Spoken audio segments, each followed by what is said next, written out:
Di match yang kelima, hari kedua, minggu yang ketiga, mohon maaf kalau tadi ada sedikit hal yang membuat kalian tidak nyaman, sedikit kehilangan mungkin vibes untuk menonton pertandingan kali ini. Tapi kita menjanjikan akan terus seru pertandingan-pertandingan yang dimainkan di hari ini, Cijel.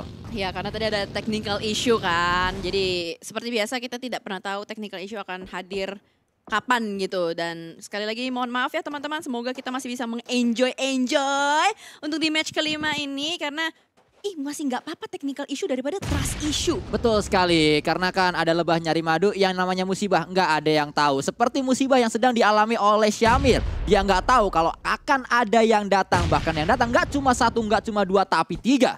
Benar-benar trio lengkap dari Sam9. Kehilangan Lung SKR apakah membuat Sam9 prima, dan betul saja masih selamat. Satu ditukar dengan 4, pertukaran yang cukup merelakan seorang Lung SKR, dan mereka mendapatkan satu tim secara utuh, yaitu Yudo Lions. DBD terpantau dengan 4 pemain yang masih lengkap. Saat ini mereka terus berlari-lari dan mereka juga masih terus dalam rasa penasaran. Gimana sih rasanya untuk bisa mendapatkan sebuah WCD? Gimana sih rasanya kalau kita berselebrasi untuk merayakan sebuah winner chicken dinner? Karena DBD masih terus belum berhasil untuk dapat WCD. Beberapa kali kita melihat DBD sampai ke late game saat Miramar dimainkan, tapi hanya sebatas late game saja. Mereka tidak bisa mendapatkan WCD, tidak bisa menyelesaikannya dengan klimaks, tapi anti klimaks match dari Miramar si DBD. Yap, sangat disayangkan, mereka masih belum bisa maksimal ya, tapi mereka kalau kita lihat sudah ada di sekitaran kiri dari Creator Field, sudah berusaha untuk masuk, tapi lihat bagaimana split setup yang digunakan atau dilaksanakan oleh PJV. Mereka satu mengelilingi area dari Creator Fields itu sendiri, bahkan ternyata kamera bergeser menuju ke arah The Xavier terlebih dahulu. The Xavier pun sama menginginkan posisi area yang sudah dihuni oleh DBD. Ada sebuah retake area yang ingin dilakukan dari pemain-pemain DBD ini. Tembakan akan segera dilakukan kembali.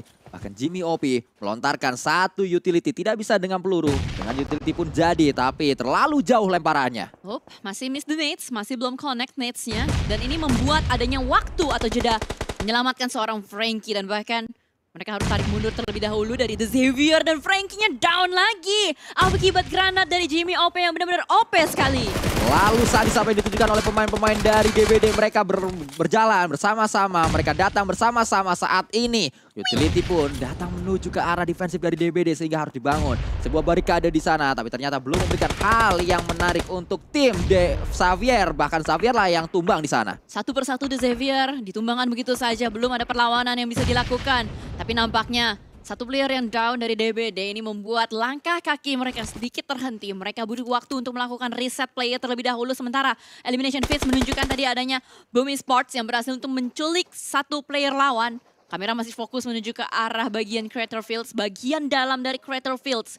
Agak sedikit lama fight-nya, dan akhirnya kita melihat bagaimana dari SLD harus bisa menyelamatkan dirinya, tapi ternyata Alter Ego melakukan backstep, dan ini membantu SLD Parajin sebagai last man standing untuk bertahan di sini. Tapi Boom juga terkena tembakan demi tembakan dari PJV. Kalau kita lihat dari elemen fit tadi, menyaksikan bagaimana satu persatu tumbang dari tim Indonesia.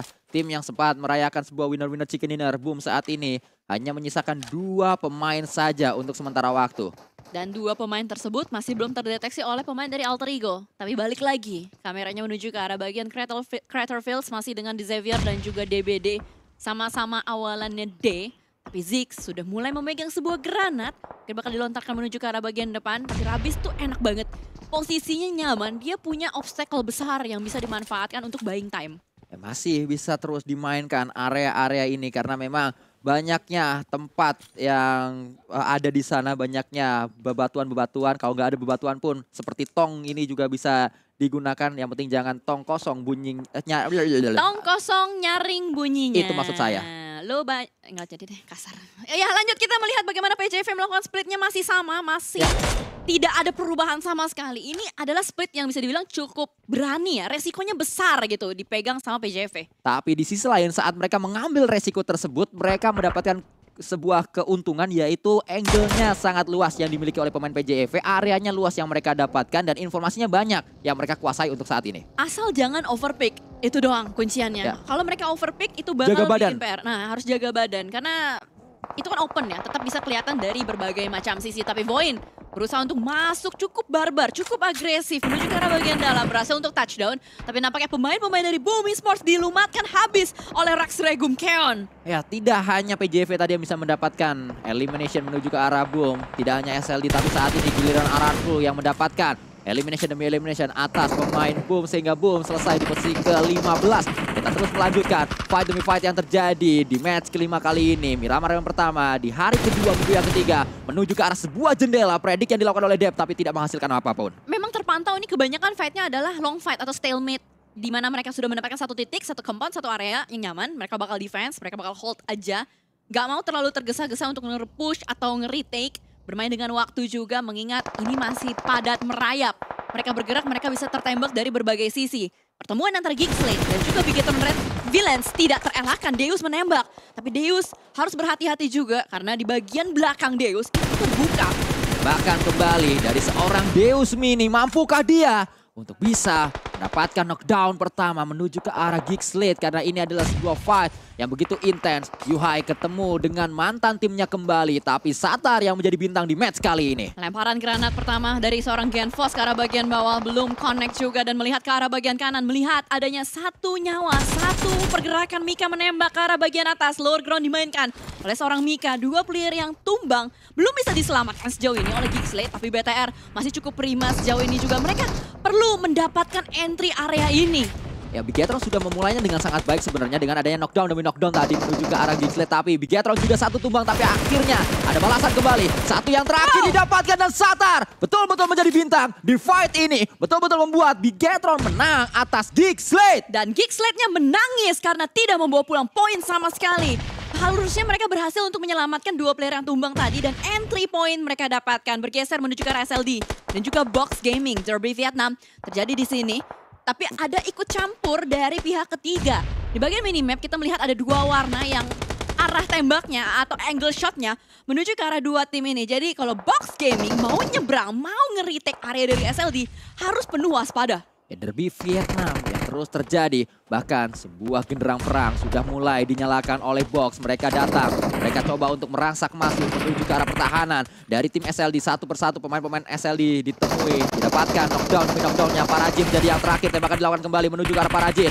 SPP Pot terjadi di tempat ini. Bahkan sudah ketahuan di mana Parajin berada. Dengan sebuah Scar L, berhasilkah mampukah Parajin terus melakukan gocekan, tapi ketangkap juga karena 1 melawan 4. Kayaknya memang SLD ini kuatnya di Erangel doang deh.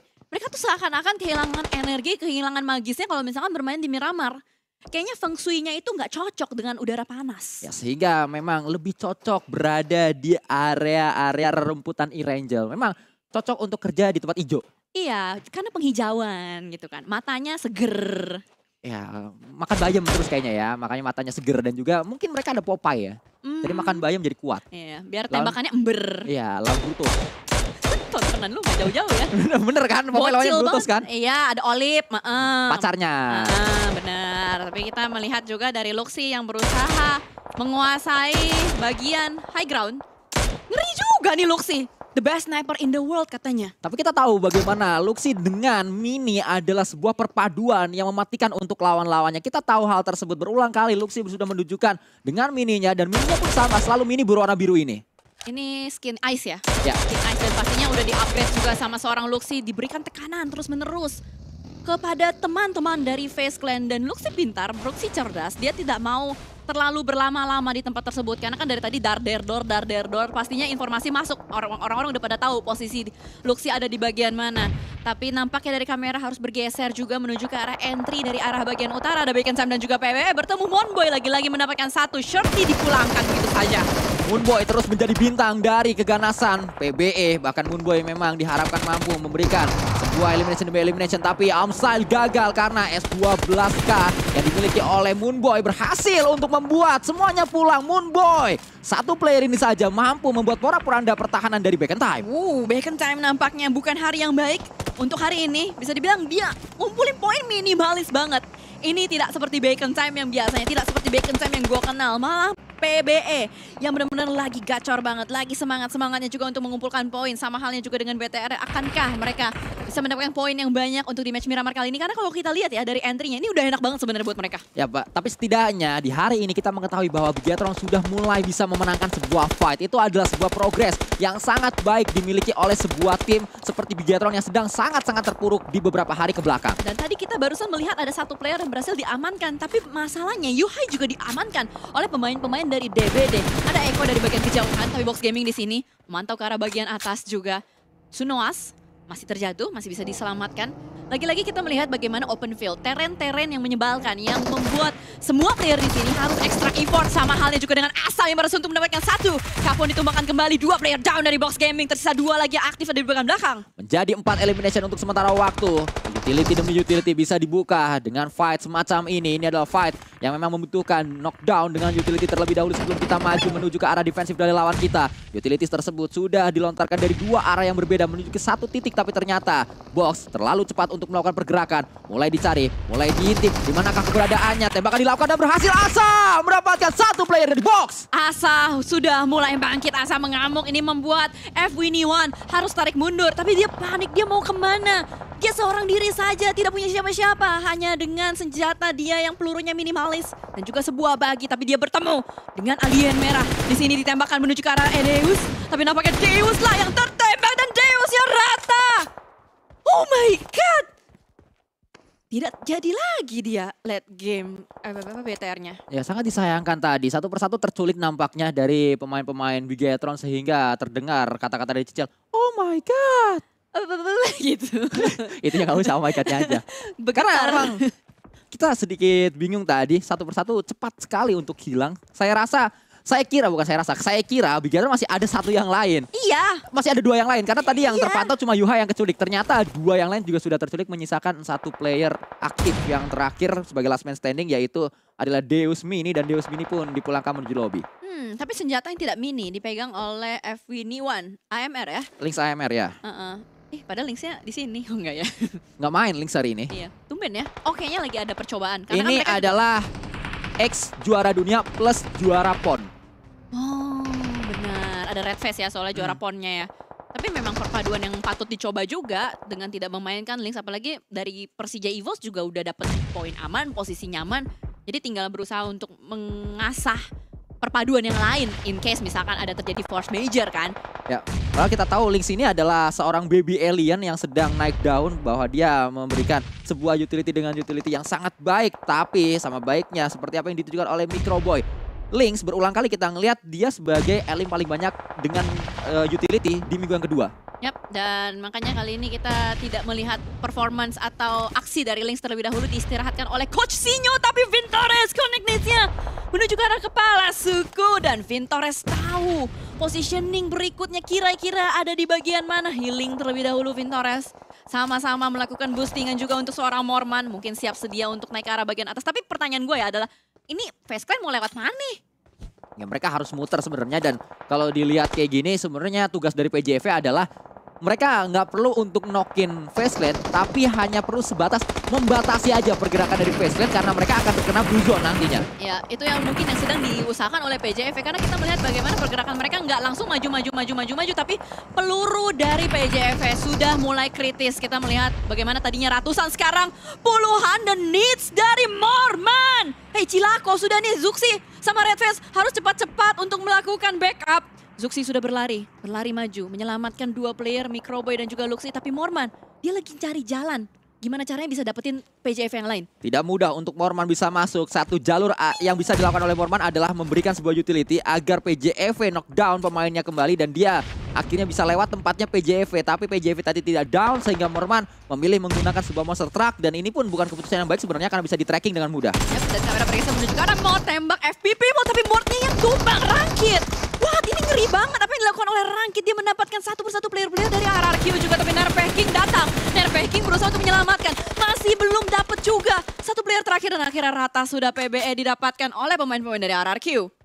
Kalau kita lihat tadi bukan RRQ yang mendapatkannya, tapi DBD Cijal yang mendapatkan satu player tersebut.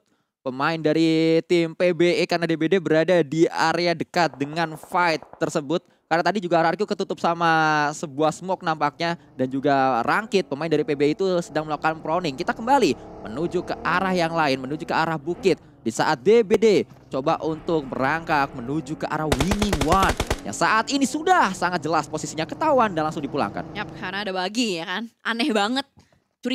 Curigaable banget itu. Tempatnya tidak lazim ya, tidak normal untuk berada di tempat tersebut. Ada sebuah bagi yang memang akhirnya diketahui di manakah pemiliknya, tapi yang sudah diketahui juga ternyata Rosemary dengan kali tiganya mendapatkan lagi dan lagi pemain-pemain dari tim PJV. Ngeri banget ini Alter Ego lagi mode berburu, hunting mode. Karena bagian depan pede banget seorang Okta. Hampir bisa mendapatkan seorang microwave, tapi nice backup dari Zuxi juga. Ini bukanlah yang kita pengenin ya, bukan hal yang pengen kita tonton. Tapi ini seru banget bagaimana fight dari Alter Ego menuju ke arah PJV juga. Potato lagi berusaha untuk mencari di manakah kepala suku. Kepala suku ada di bagian belakang, 1v2 situation dan menjadi 1v1 situation kali ini. Ini akan menjadi fight yang sangat seru, fight yang sangat intens, tapi 2 melawan 1 keadaannya karena masih ada red space di area yang lain. Rosemary coba untuk mendapatkan satu pemain, berhasil mendapatkan Zuxi. Red face berhasil didapatkan, kembalikah mungkin, dan ternyata sudah tumbang seorang red face. Masih menyisakan satu yang terakhir ada di bawah. Oh, red face-nya yang di bawah. Dan ditawan red face, di tracking red face. Berhasilkah menuju ke arah red face? Tapi red face melakukan tembakan demi tembakan juga. Rosemary harus turun gunung untuk saat ini. Mampukah red face atau mampukah Rosemary untuk turun gunung? Karena red face sudah menunggu di sana dengan low HP-nya. Wah, ngeri banget gila. Itu tadi through the smoke ya, dari Rosemary ke Zuxi. Kayak gue pakai otak game sense gue aja untuk nembak. Ya. Cing cing cing cing dapat gitu di mana gitu. Tapi gue nggak tahu apakah dia selamat atau enggak. Dia bisa turun gunung dari bagian atas bergeser menuju ke arah Voin. Voin yang digadang-gadang cukup kuat untuk bermain di Miramar. Mereka sudah entry, mereka sudah masuk ke arah sisi kiri dari Crater Fields itu sendiri. Alpha 7 bermain-main di bagian belakang sebuah tembok. Berusaha untuk mengganggu pergerakan dari Sam9. Tapi ada pertarungan kecil juga di kanan bawah. Ternyata RRQ berhasil untuk memusnahkan DBD. DBD pulang, RRQ mendapatkan 10 elimination. Voin terus berputar-putar. PJEV bersama dengan Alter Ego juga masih ada di area belakang. Red Face bisa saja sewaktu-waktu justru mengganggu fight yang sedang terjadi, membackstep pemain-pemain Voin. Yap, kalau kita pantau, kita melihat bagaimana dari Dep sudah ditumbangkan oleh seorang Lapar 7. Bahkan sebuah predict shot menuju ke arah bagian depan. Connect tadi peluru-pelurunya Kenan dia agak sedikit ragu nih turun ke bawah atau enggak karena ada satu player lagi yang siap untuk membackup pemain Sam9 lainnya. Menjadi cukup menarik pemilihan senjata yang digunakan oleh Kenan. Dia justru menggunakan Vector, ini adalah senjata yang tidak lazim digunakan. Tidak banyak pemain-pemain memilih Vector karena biasanya UMP atau Uzi sekalian. Vector cukup menanggung, UMP enggak, Uzi juga enggak. Kentang, kepalang, tanggung. Sementara kita melihat bagaimana dari Sam9 berhasil untuk ngereset player-playernya juga. Dari Dep dan juga Prime Putra mereka bermain di bagian bawah sejauh ini. Hanya predict shot saja, hanya berusaha untuk menakut-nakuti lawannya. Agak sulit kita melihat bagaimana ada obstacle bundar ini di depan dari Kenan S24. Dan Prime Putra pun mendeteksi pergerakan-pergerakan lawannya. Ketika Prime Putra tahu kalau lawannya gerak ke depan, itu pasti udah ada siap sedia teman-temannya di belakang nge-backup. Tapi kalau kita analisa pemilihan senjata yang dipilih oleh Kenan, bahkan Kenan tadi juga tumbang, tapi kita terus menyaksikan sementara waktu. Saat ini fight demi fight menyisakan Alpha 7 bersama dengan pemain Xavier yang juga mulai merapat menuju ke arah Sam9 yang menyisakan satu player terakhir saat ini berada di arah kontainer Kenan. Di saat pemain-pemain lain memilih DBS, dia memilih S12K. Di saat pemain-pemain lain memilih Uzi atau UMP, dia memilih sebuah Vector. Dia tidak mau samaan dengan yang lain. Cukup nyentik pemilihannya. Ya, tapi terbukti lah masih cukup ngangkat juga untuk seorang Kenan walaupun sudah dipulangkan terlebih dahulu. Tapi Nerpeko bertemu dengan Rosemary dan Adips pun dipulangkan akibat adanya pihak ketiga yang mengganggu hubungan rumah tangga mereka. Lamborghini sudah mencari kembali di manakah player-player terakhir dari Voin. Dan bahkan kalau kita pantau satu persatu tim-tim dipulangkan. Tersisa RRQ, PJV dan Voin, 3 tim Indonesia. Ini bisa menjadi WWCD keempat Indonesia berturut-turut Cijal kalau memang Xavier dipulangkan. PJV sudah pulang tadi karena car yang digunakan oleh Red Face gagal untuk mendapatkan satu peluang terakhir dia dapetin knockdown. Tapi 8 eliminations, jadi itu adalah tabungan poin yang cukup banget buat PJV. Tapi Azak connect, Nets-nya mendapatkan 2 bahkan buy one get one free. Voin dalam bahaya karena dia hanya menyisakan satu player terakhir. Jangan sampai The Xavier yang menjadi pihak ketiga antara RRQ dan juga Voin. Kita harus menunggu waktu yang tepat untuk menyaksikan bagaimana RRQ akan mencoba menghadapi Xavier. Dan ternyata Xavier saat ini langsung bergerak. Xavier melakukan tembakan terlebih dahulu. Untungnya masih bisa menghindar, ternyata tidak. Tapi ketahuan di mana posisinya. Dan tidak pun ketahuan, langsung bergerak, langsung ditembak. Nerpeko berhasil untuk mendapatkan satu. Last man standing, Lamborghini ada di bagian depan sana. 1 melawan 2. Let's go, let's go, let's go. Tim Indonesia, ayo bisa, Asa dan juga Nerpeko. 2 player yang siap untuk menjepit, tapi tidak. Kali ini menjadi 1v1 situation, Sanskuy. Sangat bahaya kalau kita saksikan keadaannya menjadi Dakdikdukser untuk Indonesia. Menjadi sangat menarik. Nerpe King atau Lamborghini sebuah atau seorang raja dari Indonesia atau justru Lamborghini MVP dari Vietnam, dan ternyata Lamborghini MVP Vietnam menggagalkan upaya back to back WCD yang hampir saja dimiliki oleh RRQ. Lamborghini King of Clutch cuy, 1 melawan 3 tadi. Ya, tapi memang timingnya sih yang dimiliki oleh Xavier.